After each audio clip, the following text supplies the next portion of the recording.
ချင်းလေးတွေဆိုတိုင်းကိုနေမိုးကမဲလို့မြဘူးလေမိုးပြောဦးတဲ့ချစ်စကားလေးတွေကိုမြတ်တရီရတန်းတလို့နေမိုးတွေမဆဲတဲ့ညမှာလေကိုရဲ့ရင်ထဲမှာခုနာဘူးတဲ့မမိုးရဲ့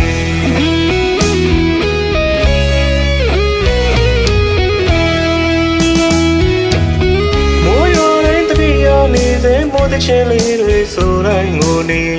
မိုးကမဲလို့မြဘူးလေမိုးပြောဦးတဲ့ချစ်စကားလေးတွေကိုမြတ်တရီရတန်းတလို့နေမိုးတွေမဆဲတဲ့ညမှာလေကိုရဲ့ရင်ထဲမှာခုနာဘူးတဲ့မမိုးရဲ့ရှင်ဝင်ပြောမိလို့ပြောချင်ဘူးတယောက်ချစ်ဖို့ဆို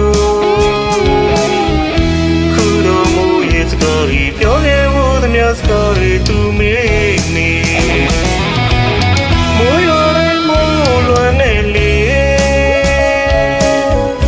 မိုးနဲ့ပတ်သက်ခင်များမိုးရွာတိုင်းပြန်ပြီးရနေအတိတ်ကိုမေးလို့မရဘူးလေ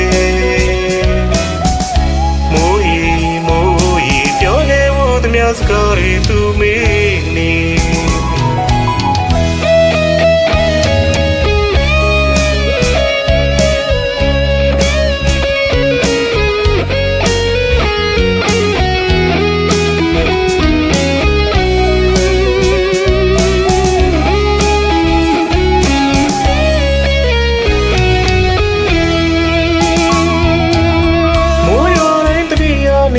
မိုးတချင်းလေးတွေဆိုတိုင်းကိုနေမိုးကမဲလို့မြဘူးလေ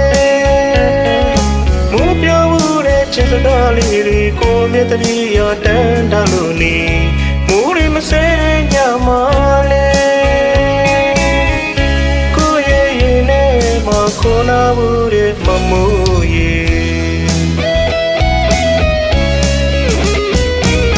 ရှင်ဝင်ပြောမိလို့ပြောချင်ဘူးတယောက်ချစ်ဖို့ဆိုခုတော့မိုးရဲ့စကားတွေပြောခဲ့ဖို့သမျှစကားတွေသူမေး